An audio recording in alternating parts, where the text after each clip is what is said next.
नमस्कार। मैं astrologer palmist नील नरेंद्र आप सभी लोगों का अपने इस चैनल पर हार्दिक स्वागत करता हूं और करबद्ध आपसे प्रार्थना करता हूं कि यदि आपने मेरे चैनल को सब्सक्राइब नहीं किया है तो प्लीज़ सब्सक्राइब करें और बेल बटन प्रेस कर दें जिससे आने वाले वीडियो का नोटिफिकेशन सबसे पहले आपको प्राप्त हो। राधे राधे। आज के इस एपिसोड में, इस वीडियो में मैं आपको पामिस्ट्री यानी समुद्रिक शास्त्र, जिसे हम हस्तरेखा विज्ञान कहते हैं, के संबंध में एक बहुत महत्वपूर्ण जानकारी आपको देने का प्रयास करूंगा। देखिए, इस वीडियो को निश्चित तौर पर ये वीडियो उन लोगों के लिए है जिन्हें पामिस्ट्री के संबंध में थोड़ा ज्ञान है। तो मैं यहां पर आपको बता दूं कि यहां पर जो बैकग्राउंड में दो पिक है, ये दो पिक जो है, एक थंब का पिक है और एक मून माउंट का पिक है। और ये आपका जो मैंने दिखाया है, ये आपका दिखाया है मून माउंट, और जो ये वाला सेकंड पिक है, इसमें ये मैंने दिखाया है थंब का थर्ड फैलेंज, यानी कि ये आपका पाम के साथ ज्वाइनिंग हो गई थंब की, और ये इसका थर्ड फैलेंज है। और जिस साइन की हम बात करेंगे वो मैं आगे आपको डिस्क्राइब करने वाला हूं। देखिए, आज मैं जिस चीज के बारे में आपको बता रहा हूं वो है दिव्य दृष्टि योग, यानी दिव्य अनुभूति, या हम कह सकते हैं कि दिव्य दृष्टि जो है ये हाथ में कैसे पता चलती है कि किस व्यक्ति को ये जो दिव्य अनुभूति है वो प्राप्त होती है। तो उसके बाद इस संबंध में इस वीडियो में मैं आपको जानकारी देने वाला हूं। देखिए, क्या है कि दिव्य दृष्टि के बारे में हम सबसे पहले समझें कि ये एक संस्कृत का शब्द है, यानी कि दिव्य अनुभूति। ये एक तरीके से आप समझ लीजिए कि ये योगियों द्वारा प्राप्त सहज ज्ञान युक्त धारणाएं जो उन्हें अतीत और भविष्य को देखने में सक्षम बनाती है। यानी अगर हम सीधा सीधा इसको सिंपल शब्दों में बोलें तो ये साइन जिन लोगों के हाथों में बन जाते हैं उन्हें भविष्य के बारे में जानकारी, यानी कि भविष्य में क्या होने वाला है या अतीत में क्या होने वाला है, इसके बारे में उन्हें सक्षम बनाती है, यानी देखने में उन्हें ये एक अनुभूति जो है उनकी मदद करती है। अब देखिए, यहां पर जो साइन है वो साइन कौन सा है वो मैं आपको समझाता हूं। देखिए, जब भी आपके थंब के थर्ड फैलेंज के ऊपर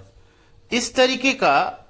साइन, ये जो मैंने आपको साइन दिखाया है, ये साइन, इस तरीके का साइन जब बनता है, यानी कि आपको ऐसा महसूस होता है जैसे कोई एक आंख की आकृति हो, तो ऐसी स्थिति के अंदर आपके अंदर ये जो दिव्य दृष्टि का जो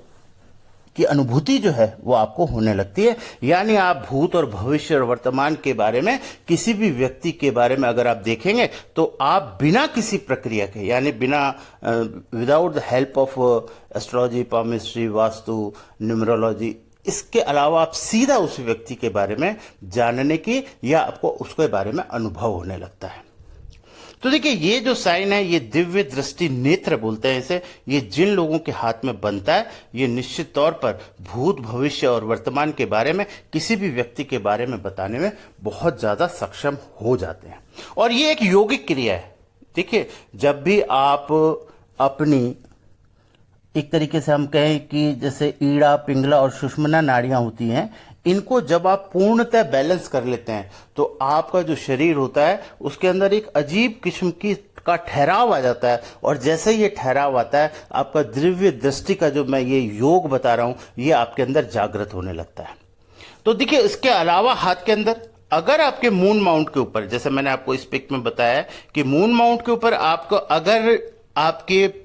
ब्रेसलेट लाइन से इस तरीके से रेखाएं निकल करके और चारों तरफ से रेखाएं निकल करके, जैसा मैंने इस पिक में दिखाया है, अगर मून माउंट की ओर आने लगती है तो ये इंडिकेशन भी इस बात का है कि आपको दिव्य दृष्टि का जो ये योग है ये आपके एप्लीकेबल हो रहा है। इसके अलावा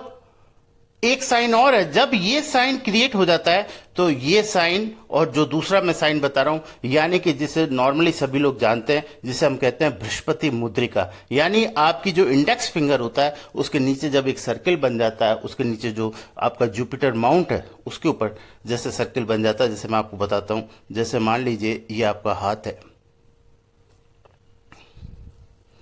तो निश्चित तौर पर ये जो पोजीशन होती है यहां पर, यानी इसे हम कहते हैं प्लैनेट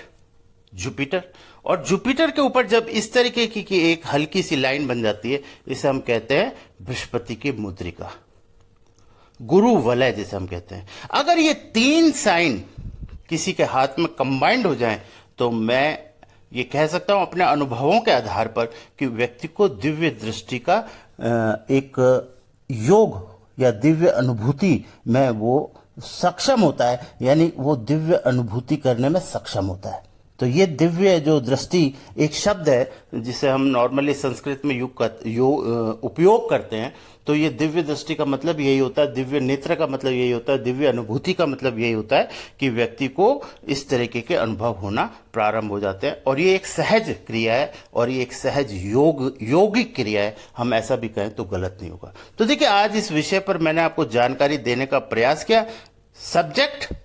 थोड़ा सा गूढ़ था, विषय थोड़ा सा गूढ़ था, समझने के लिए आपको थोड़ा प्रयास करना पड़ेगा। पामिस्ट्री के बारे में जो लोग जानते हैं उनके लिए समझना आसान है, फिर भी मैंने प्रयास किया कि ये बात आपको अच्छे से समझ में आए। Thank you very much. अगर ये कंटेंट आपको पसंद आया तो इसे लाइक, शेयर और कमेंट्स करें।